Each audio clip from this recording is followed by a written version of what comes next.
This is the I Read Comic Books podcast. I'm your host for this week's episode, Paul Jaissle, filling in for Mike Rapin. But of course, I'm not alone. I'm joined by two gregarious grapplers hailing from parts unknown. Dangerous Daniel Martinez. Hey, freak show. You ain't going nowhere. I got you for 3 minutes. 3 minutes of playtime. And also the Zack Attack, Zach McCrary. Full of the juice that carried the spaceship, I come from parts unknown.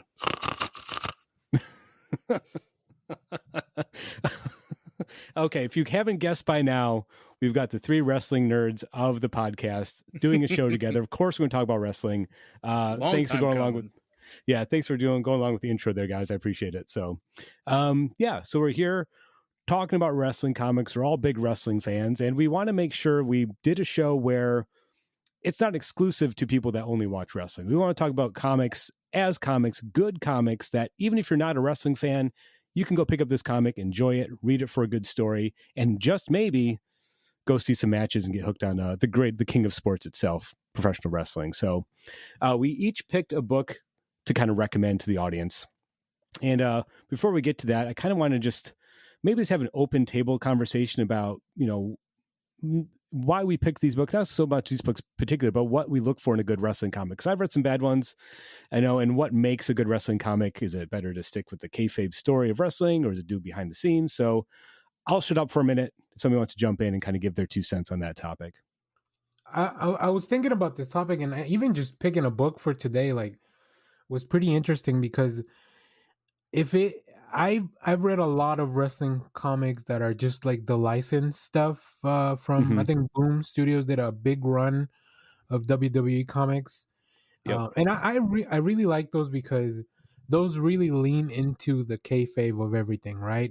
They follow up in stories like that you saw in the ring, but they also give you like what were they doing in between events or whatever, like the kayfabe story of like the Shield traveling in a van together or whatever, the Wyatt Six, or like how Finn Balor became the Demon and how he found the Demon and why he has that persona. So I think one of the things that I look for in a wrestling comic is them really leaning into the show aspect, like the just bombastic nature of wrestling, which is very similar to the bombastic nature of what we love in superhero comics, right? But that's definitely at the top of the list. I want these stories to be about the characters that I know, but I want them to go even further into just building out that world. Right. I agree. Those WWE comics were surprisingly good. I remember reading the Seth Rollins book, and it took you through the whole journey of, like you said, the Shield and how he turns on them and his thought process. And it really got into the psyche of the whole thing. And I thought that was really cool. On the reverse side, there are garbage fire comics like the early 90s WCW comic book. If anyone read those, they were so bad. But little kid Zach loved the Black Stinger saga, where like Sting gets hypnotized by this character called the Ghoul, and it's so bad. It's just so bad. But yeah, like there's a fine line. I feel like wrestling comics are hard to do, honestly, because it really depends on your mindset and the way that you look at wrestling. Because I feel like the people who make wrestling comics that make good wrestling comics are wrestling fans. Like they appreciate it, and they can lean into the silly or lean the opposite way into the really dramatic. If you're not a wrestling fan and you try to do wrestling comics, I think it shows because there's something missing there and it makes it off. Does that make sense? No, I totally agree. I mean, I think wrestling it's an art form, and it's a narrative art form. I want to be clear about that. I mean, that's the reason we watch it. You're watching these stories unfold. They're told in a different way, but you're watching these stories unfold. And it's like that, I think, takes a level of buy-in that if you don't have as a fan, it's not going to translate if you try to like make a comic of it. You know what I mean?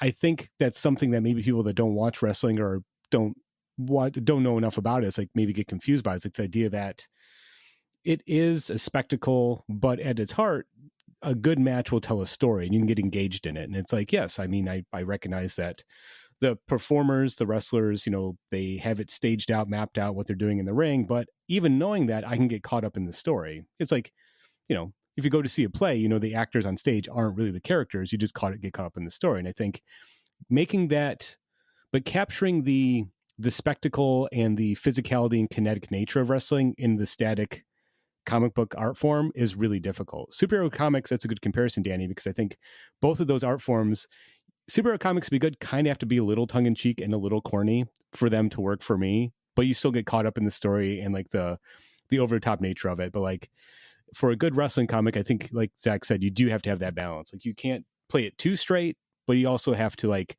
respect the art form that you're portraying on the page. Yeah. And, you know, to follow on that thought, Paul, I think one of the biggest challenges of doing a wrestling comic, and really any sport, is how do you portray something that's supposed to be like you know, motion is a big part of the sport. So how do you capture that while still capturing all the emotions and the ideas behind a big match, right? So there's also a balance, because you don't want just to like replicate a match as well on the page. Like you have to find the balance between a narrative that you're telling in your story, which, you know, we'll talk more about the books that we picked, but also how to demonstrate like the art form of wrestling and like show some cool moves. And, you know, like how do you make a German suplex feel like it's really hitting when you only have a page to do it? And there are very talented creators that really manage to do so and just hit it out of the park.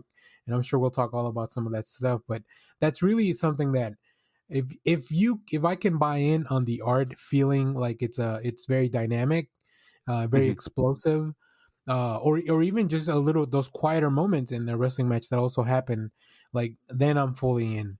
If you're just gonna try to like mimic a show, then you know, you can, like Zach mentioned, you can tell sometimes when an artist maybe not as familiar with the form of wrestling, and then maybe they do a little bit, they go a little over the top. No pun intended there for that, but right. yeah. And I think a great example of like showing the motion and the fluidity of pro wrestling was Daniel Warren Johnson's Do a Powerbomb, which folks, by the way, we all decided we are not picking as one of our books for this because it's the obvious pick and everyone should just read it anyway because it's so good. Yeah, and I think that book, I love that book, and I know people that have never really watched wrestling, that aren't into wrestling, they love that book too, because Daniel Warren Johnson is such an amazing artist, and his work is so kinetic, and I think that book in particular really captures the emotion and spectacle and just, you know, of wrestling as an art form on the page. And I remember like when the first issue came out, Daniel Warren Johnson, like in like the background, in the back matter, was basically saying like, hey, I didn't really grow up a wrestling fan. When I was a new dad, I was like staying up late trying to get my daughter to go to bed, and I happened to come across a match from New Japan Pro Wrestling. It was Kota Ibushi. I can't remember who the opponent was off the top of my head, but it was, what's his name? The Concrete Pitbull. Tomohiro Ishii. Ishii, yeah. And those two are legitimately amazing wrestlers, and I'm sure that match was fantastic. You can probably go find it, but him just saying like that match captured his imagination. It's like, I have to know more about this, and that's sometimes that happens with comics. If you're not a comic book fan, you can read one story. It's like, oh, wow, this is so great. I'm going to dive deeper. And he did that with a wrestling match, and that you can tell in that comic, he loves wrestling. Yes. Yeah. It's that one, that book encapsulated everything we're talking about here, because it showed you like the beauty and the art of pro wrestling. It showed you that wrestling is staged in the beginning, but then it also like gave you a version of pro wrestling that was real later. It treated pro wrestling with respect, but was able to be silly and kind of goofy along the way. But the way that it did that wasn't mocking pro wrestling. It was giving you silly like aliens and weird tag teams. And, you know, like, but the undercurrent was still like a serious narrative about this family and stuff like that. I mean, like, so like it covered all the things we're talking about. You know, it was funny. Yeah. It was heartfelt. It was action packed. It was everything. I'm still waiting for the Pizza Party spin-off book from those guys with the tag team we met in the tournament. I'm like, I don't know why those guys are called Pizza Party, but I'm fully in. I'd read it. And if you don't think Daniel Warren Johnson loves wrestling, just read his Transformers book as well, because there's so much wrestling like and all that stuff. But yeah, I mean, he's the perfect example. I think now is like whenever I want to get somebody into either wrestling or comics, like that's a book that it's now a double threat, right? Like, hey, here's something very cool. Either way, you might get hooked onto one of these other hobbies. Yeah, perfect book, great comic. So that out of the way, let's just jump right into it. I'll throw it back to you, Zach. Tell me about the book you picked and you want to recommend to us. So the book that I picked was called The Crimson Cage from AWA Upshot. It was written by John Lees, art by Alex Cormack, colors by Ashley Cormack, and letters by Hassan Othman Elho.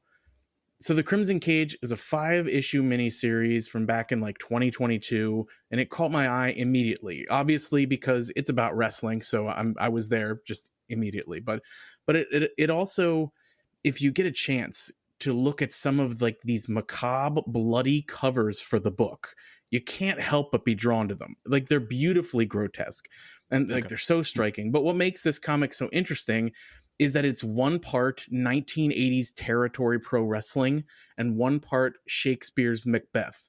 And John Lees has openly said that those are the two things that inspired him. His love for that play. He said he's seen it a ton of times from a bunch of different groups doing the performance, and also his love of pro wrestling. And honestly, the marriage of 80s wrestling and Shakespearean tragedy really does go hand in hand weirdly. Yeah. You know, that makes total sense. Yeah. Yes. So the story, it follows this star of the Louisiana territory, Chuck Frenzy, and his wife and manager valet, Charlene Frenzy. And they're like big fish in a small pond, you know, like they're the top of this small territory. And they're kind of at that point where they've wanted to break big into the big leagues, but they can see their window kind of closing and it's starting to freak them out. And then this one night, in the bayou, Chuck is given a prophecy by these 3 swamp witches that he'll be world champion and he'll get all that he wants, but only one time. And that to get what he wants, he may need to be willing to get his hands bloody. And so this one, it's not for the faint of heart. There's a lot of blood. Like I said, 1980s wrestling in the South.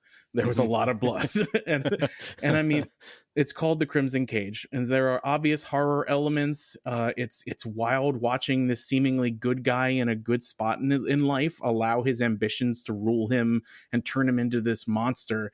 And then Chuck and Charlene, they go down a really dark path. The story is fantastic. And the Cormacks, their art fits the story so well, because wrestling everywhere but the WWF back in that time period wasn't quite bright and clean. It had a little bit of grime on it, even if the vibrant characters were still there. And they do a great job of showing that, and in the process making sure to be respectful of wrestling and not make it look too much like a joke. And in The Crimson Cage, it's deathly serious. Like, admittedly, this book is deathly serious, and the scenes dealing with the supernatural are super dark and at times grotesque and super cool. I can't recommend this one enough to any wrestling fan who also dabbles in comics and horror and Shakespeare. If there's more of them than just me, you know, like that, this is a book for you. So this is the opposite of Do a Powerbomb. This one is for, I feel like this one is geared a lot more towards a wrestling fan, but I think that a horror fan or like someone who loves Shakespeare could still get something out of this, because it is really well done. And the characters, you can see their arcs very clearly, and it's really well put together. Yeah, that sounds interesting. I think I'd heard of this, but I have not read it yet. So now it's just hit the top of my to-read pile. I love this idea where, like, I think it's something where people, you know, maybe who don't watch our wrestling maybe realize, like, the storylines can be so over the top, but that's kind of the appeal. Like it's tragedy on the grandest possible scale. You know, there's nothing subtle about pro wrestling, and it's like there's kind of nothing subtle about Shakespeare in those stories too. It's right there, right. You know, and that seems like the perfect marriage. And I like, you know, I'm not crazy about wrestlers and watching wrestling where characters have supernatural powers, but in a comic book I could buy it. If it's on my TV, I'm a little skeptical, but yeah. Well, they don't. He doesn't have supernatural powers. Okay. He's been given this prophecy, and he's kind of using that as a reason to go further than he should to get what he wants. Gotcha. Okay, I see. But there are these three ghosts, like these three ghosts that do his bidding at one point though, and they're all in suits wearing luchador masks, and their eyes and mouths are sewn shut. They look really cool. It's pretty badass looking. I love the idea that three swamp witches, like, they're keeping up with the South, the Southern wrestling scene. Just to be like, well, I mean, this guy wants to be champion, so we got to make him a deal he can't refuse, right? You know, that right. They were the Paul Heyman of the territory there at the time. He is kind of a swamp witch. I also saw this because every time a wrestling comic shows up on the League of Comics, I'm like, oh, maybe I should check this out. And John Lees has done a lot of things that seem very interesting. I think The Nasty is one of those books. There's like a kind of like a serial killer book. In Hotel Hell. Also, I think that one's also from AWA. So like, there's all these little titles that feel like very much horror centric, or some kind of slasher. But the idea of taking this and incorporating into wrestling, it's very cool. And just looking at some of the previews that in John Lee's website, the art is dark and grimy and very it's very much in your face about that. So I think I also might have to put this on my to-read pile. Mm-hmm. And I mean, I love that era of wrestling. Like, if I wanted to sit down and watch some matches without, thinking too much about it, or just kind of jump in and have something on, like, I love watching 80s territory wrestling because, like you said, it's like there's a griminess to it. There's a punk rockness to it. It's just these guys, it's a small budget. And these people that do it, I mean, they really have to love it. That was, especially back then, it's a hard life now, but it's a very hard life then when you're driving from town to town by yourself. Their commitment to your craft and putting on a show every night, that's one of those things I just love. And you can kind of see it, when you watch those shows. It feels like this comic is almost kind of like that. It was like the creators wanted to capture that same spirit, Yeah. And it does. I love that it hits on some of like the archetypal 80s wrestlers, because like there's this guy who's the world champion at the start of the book named Van Emerald, and he's clearly like a hodgepodge, like fusion dance of Ric Flair and superstar Billy Graham. And he's got his own group, like the Four Horsemen. I can't think of what they're called. Like, all the guys have names of like Emerald and Ruby and the Diamond Twins, and it's pretty cool. Yeah. Nice. Yeah, that sounds awesome. Gonna have to read that one. So, Danny, what about you? Did you want to tell us about your book? Yeah. So I read Hell is a Square Circle. This is a book from Aftershock. I feel a little bad recommending this book only because I don't even know where you can get Aftershock books anymore. I don't think the company is around in the way that it used to be. But this came out, I think, last year in 2024 at some point, maybe late 2023. And it was an oversized one-shot, 50 pages, magazine size. So that I already was very much looking forward to it just because of the size of the book. Like, I knew they were going to have plenty of room to like really go crazy.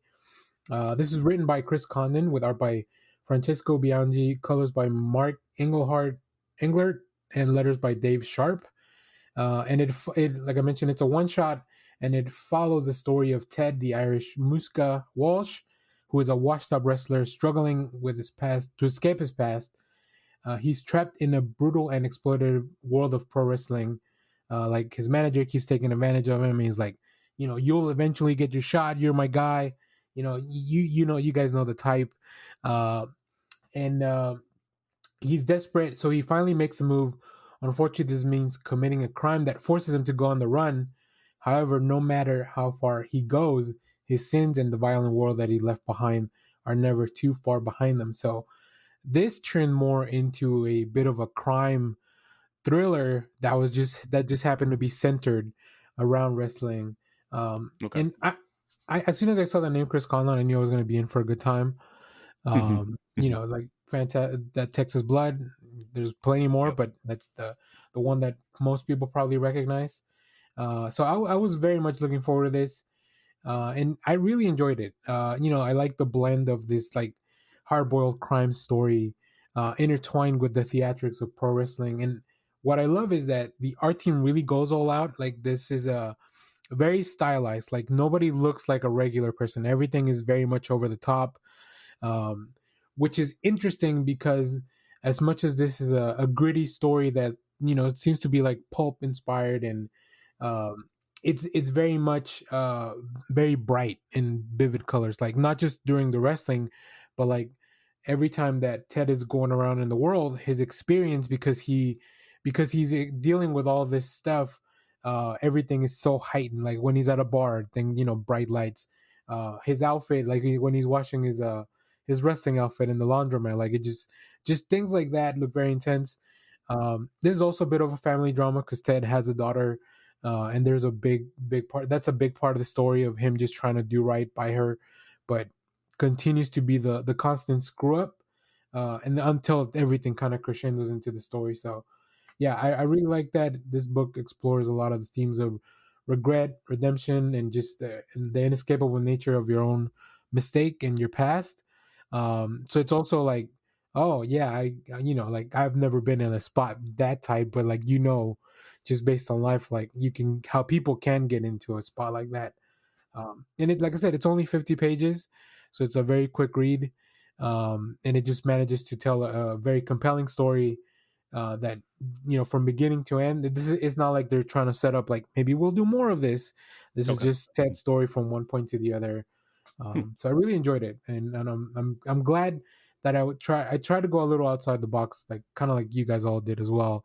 And we didn't just pick like, I read the WWE comic from last month or whatever. Yeah. No, go ahead. Oh, I've never read it, but that, like, I'm like you guys were saying with mine, I think this is going to be top of pile for me now. I'm looking at the art, and I love the guy's got like 8 biceps, and I love the colors. They're so bright, and his skin's almost like purple, and like the bright greens, and I love the art in this book. Nice, it's very interesting when an artist will take the approach to, or the colorist will do like a wash of a different color, so nobody looks like skin doesn't look like human skin and stuff like that, just because that really sets you in that world. I bought this when it came out, and I filed it away, and I never got around to it. So I'm gonna have to go dig through my my long boxes. I have my magazine box to see if I still have it in there. So thanks for reminding me about it. At least it narrows it down that it's in the magazine box and not the regular box, right? Because it's a bigger comic. Exactly. So I guess they're good for something. Those extra long magazine books. Yeah. But thanks for reminding me about this. Yeah, because I'll have to dig it out and read it. It sounds amazing. Again, I love Chris Condon. Always a great creator. I'm very curious. I should have asked you, Zach. So if you want to chime in about your book after Danny gives his answer, like how do they portray the matches? I'm curious because we talked about Daniel Warren Johnson, very kinetic. A lot of fluid movement. It's very, motion lines in that do a powerbomb. How do they portray the matches or the movement in this book? So in this one, I think everything is pretty brief, but it's like the most brutal key points of the match. Just because of the length of the book, it's only 50 pages, so there's not a lot of room to expand on that. But you could tell that if this artist had more time or more pages, the matches will look pretty cool. But they definitely focus on almost in a surreal way to approach a wrestling match, kind of leaning a little bit into like the way that Daniel Warren Johnson does do a powerbomb. So I'd be interested. I guess I don't know. I mean, both of these books are probably being worked on at the same time, so I think it's just like artists have this idea of like what they want to do with pushing some of those moves to the extreme. Like Zach was saying, this dude, like our main character is super jacked. The other wrestlers are like just like they almost don't look human at all, right? So everyone's very much very very stylized, but in a really cool way. Interesting. Yeah, in Crimson Cage, the wrestling, because you figure that era of wrestling is not like we see today on the independents, where there's not a lot of flips going on. It's mostly just a lot of punches, some suplexes, some power, some power bombs, and it's treated that way. It's very grounded, and it gives you like the high points of the matches, or the matches that are important, it gives you a bit more of, and the ones that aren't as important, you get a 1 or 2 panels, and you have the commentary team kind of going over it and like explaining what you missed and what's important. Okay. You know what I mean? Like giving their commentary, and that's kind of how it's treated. But like the big matches, you get like at least a page or 2. and it hits all the high points of the match that are important, and that are important to the story that's being told with the match. Interesting. Okay. Yeah. Yeah, like we said earlier at the top of the show, the portrayal of the action is always kind of like the most interesting. So I feel we have kind of like similar approaches in these two books, but again, unique from maybe Do a Powerbomb, which I think is like that artwork is just so motion heavy, like blurred lines, like it just, that's the way he draws everything. So Dan Warren Johnson's wrestling book, of course, can look like that. So on a very different note, the book I picked was called Whoa, Nellie, from 1996 from Fantagraphics. This is written and illustrated by Jaime Hernandez. Obviously, I was going to pick this book if you know anything about me. Jaime Hernandez, one half of Los Bros Hernandez, the team behind Love and Rockets. Jaime does the stories are called Loca's stories in Love and Rockets. They focus on Maggie Chescareo and her small group of friends. He's been telling this large story for the past 42 years about Maggie. But this story, it's set in the world of Love and Rockets, but it was originally published by Fantagraphics as a 3-issue standalone miniseries. So you can read it independently of Love and Rockets. You don't have to read all 42 years of Love and Rockets, even though you should. You can just read these 3 issues on their own. And this book really is Jaime Hernandez just doing a love letter to the territory wrestling that he probably saw on TV or saw in magazines as a kid. It's set in the gritty El Paso, Texas territory, and it follows 2 women, Gina and Shotil, who are breaking into the business. Literally the first page of the story is Gina Glory as, sitting in her bedroom reading a wrestling magazine, just dreaming about, looking at the pictures, just getting swept up into the pageantry of the photographs. So they go to a wrestling school that's run by Vicky Glory, who's the aunt of Maggie Chescareo in Love and Rockets. That's kind of the connection. And Maggie shows up in issue 2 very briefly, but again, you can read these as independently from Love and Rockets. What's interesting about this book is that it focused specifically on women's wrestling. They go to a women's wrestling school.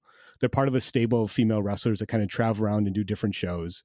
And the story is just kind of about them learning the wrestling business. You know what I mean? It's like them figuring out their spot, trying to earn a spot on the card, proving their worth to the veteran women who've been there for a while, who don't want to give up their top, main event status.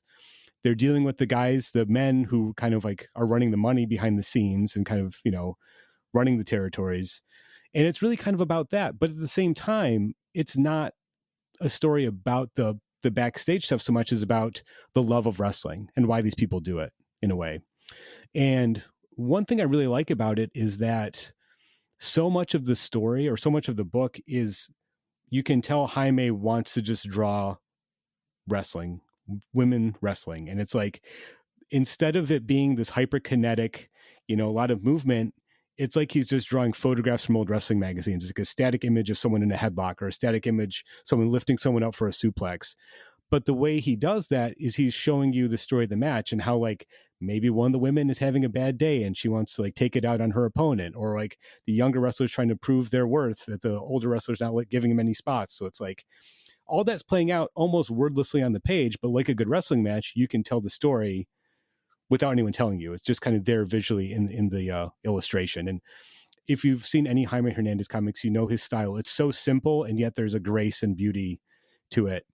And I think that what I like so much about this book is just so striking to see these static images. And if you get the actual original issues, like I have, the original issues that came out in 96, he actually draws like pinup, like on the inside covers, he'll draw like just one image of a wrestler with their name.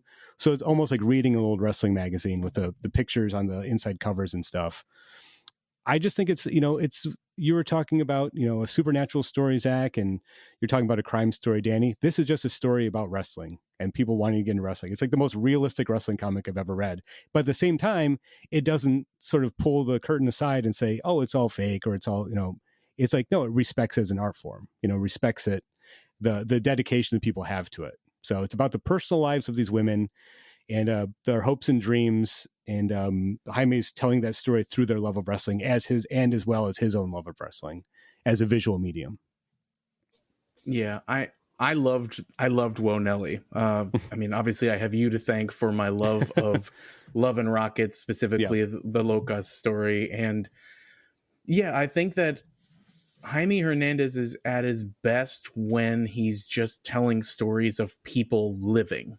And that's kind of what you get here. This is just these people living, but they just happen to be living out their dream of being wrestlers. And that's what makes this story really fun, and what makes all of the Loca's stories really fun. Because even though it starts in a kind of a crazy, pulpy sci-fi place, the further it moves away from that, honestly, the better it gets. Like the more in love I fell with Love and Rockets. And Whoa, Nellie was fantastic. I really enjoyed it.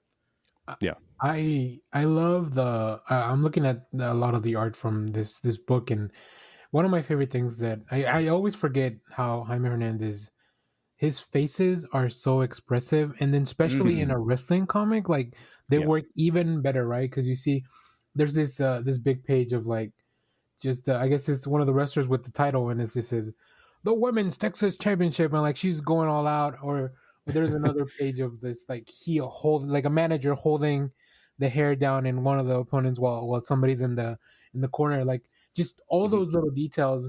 I also think the black and white really works. It just, I don't know, it makes everything stand out a little bit more. Like I love the color pinup that you showed us. If you want to see that, Patreon, join the Patreon so you can watch the video. But yeah, I love it, and you can see it. Jaime Hernandez, you could tell that he's also a fan of like just the art form, and that's what he's trying to capture here. So I'm actually gonna chase this down. I would if you say it's only 3 issues, I would love to just have those, and maybe that's my introduction to Love and Rockets. We'll see. I think that's a good place to start. If you are interested, again, you can find the original issues. It wasn't too hard to find them. If you go like at a convention or something, find the cool booth that has the indie comics, you might be able to find the original issues. They're not super expensive. But again, you can read this standalone from Love and Rockets. There are a lot of wrestling related stories in the larger Love and Rockets, story that Jaime does, but this is a standalone story. It's in the book Penny Century, which is Love and Rockets Library book 4, the Locas stuff. So the Jaime Hernandez Penny Century, it's the first story in that book. So if you find that, you can just read that Whoa Nellie story in that book.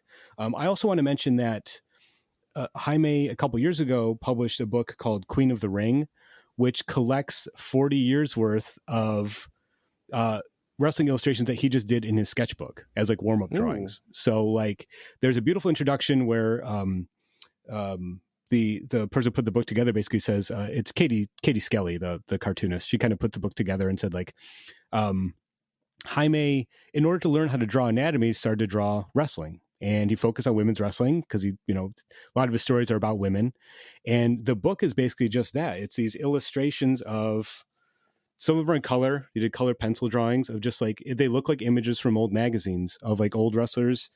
And, they'll have like the shot where it's like the headline from the story of the magazine. And then as you read through the book, the same characters will keep popping up. And like the first time you see them in the sketch, it's like, oh, they're the baby face, the good guy wrestler or the good female wrestler. And then like, as it goes on, he'll have that person turn heel, and all of a sudden like they're champion and they lose the belt. So it's like, even though it's not a comic narrative, it's just a collection of sketches.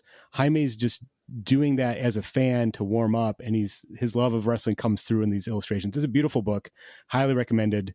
It's great to have on your coffee table to show your friends. So yeah, I'm looking at the art for this, and it's fantastic. Some of them really do look like photographs from like an old Pro Wrestling Illustrated, and I just absolutely love that.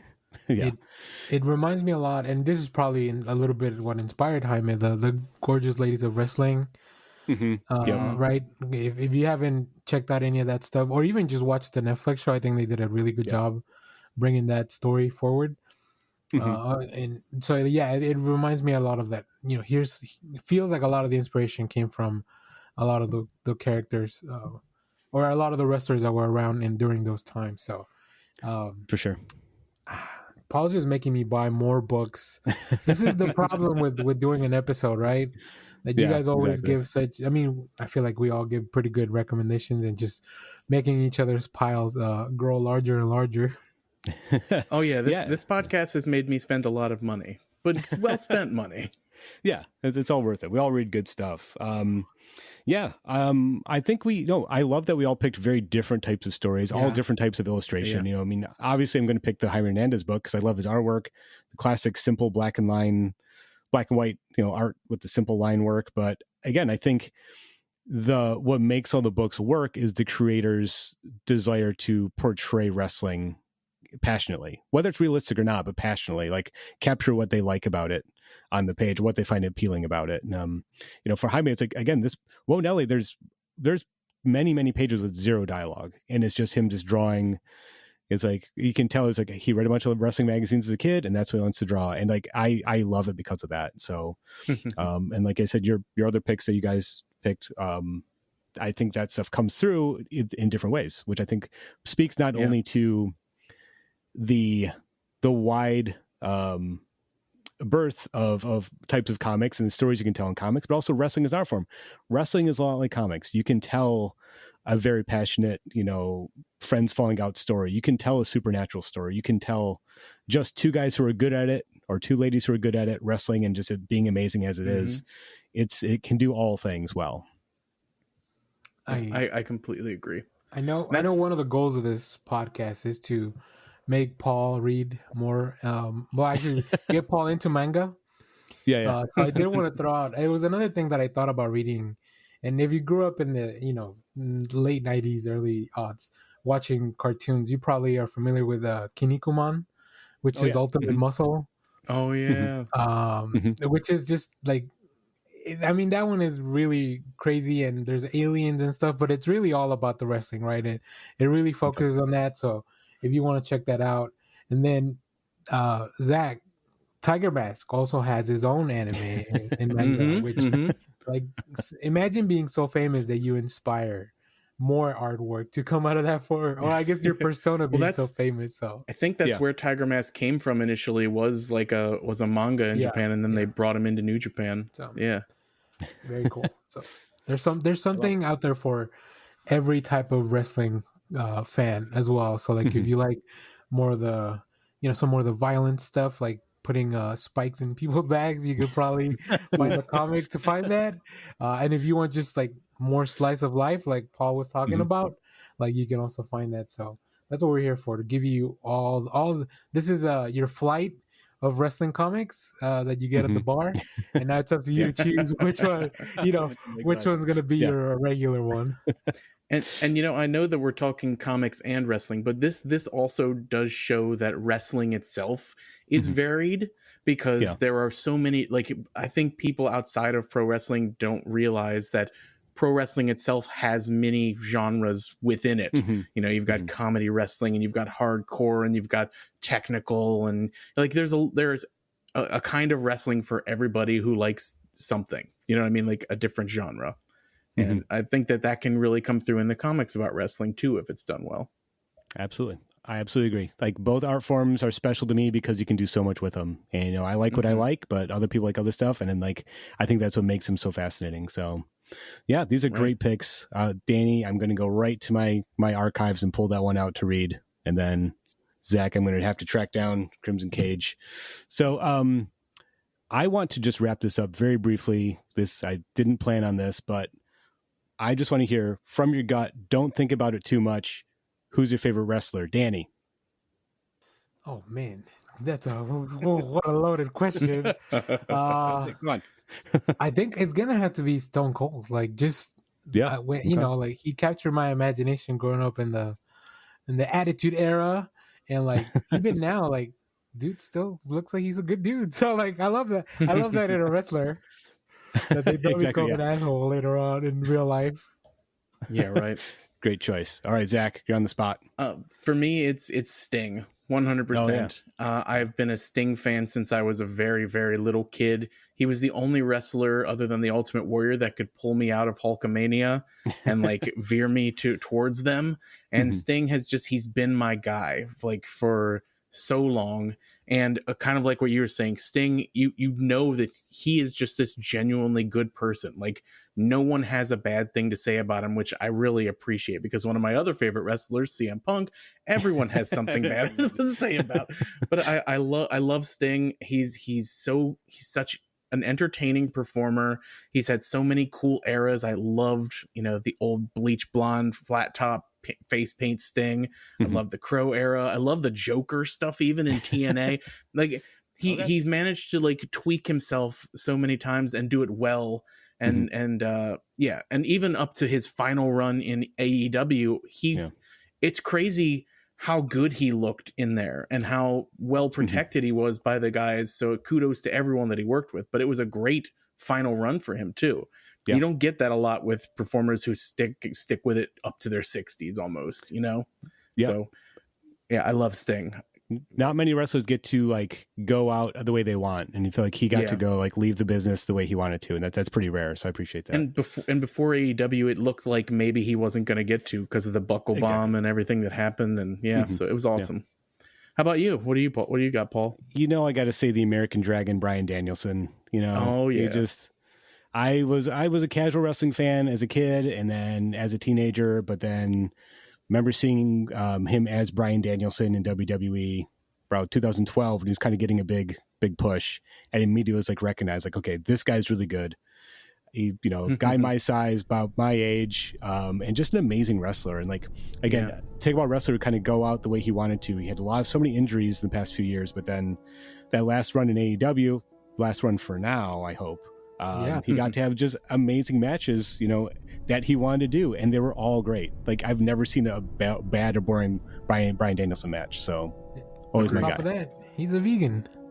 Exactly. There you go. Also, like, come on, that checks out all of Paul's boxes. Why do you think I'm such a big Zack Sabre Jr. fan? Come on. All right, now we're getting too far in the woods. We're too deep in the grass. So we got a fun side note. I wish I had a camera pointing at Mike when he's listening to this episode. Because he's like, I don't think he'll ever let us do it again. But we did it. And if you want to hear more wrestling on this podcast with comics, tell Mike about it. Send him an email. Yeah, you guys know how much you love this episode. Cool. A fun side note, actually, speaking of Bryan Danielson, that John Lee's, when he is in the back matter, when he talks about his love of wrestling and the storytelling of wrestling, he specifically used Daniel Bryan, which is Bryan Danielson, versus Brock Lesnar as telling how wrestling can tell these amazing stories just in like a 20-minute wrestling match. So yeah. Great stuff. All right, so that being said, I want to thank Danny. I want to thank Zach. I want to thank for joining me today. I want to thank Mike for letting us talk about wrestling for like 40 minutes on the podcast. We talked enough about comics. I think we have some great picks, and we would love to hear if you do read these comics and you're not a wrestling fan. Let us know what you think. I'd love to hear what people think about these comics if they come to them through the show. So thank you to Nick for proof listening to this episode. Thank you for listening. Until next time, comics are good, and so are you.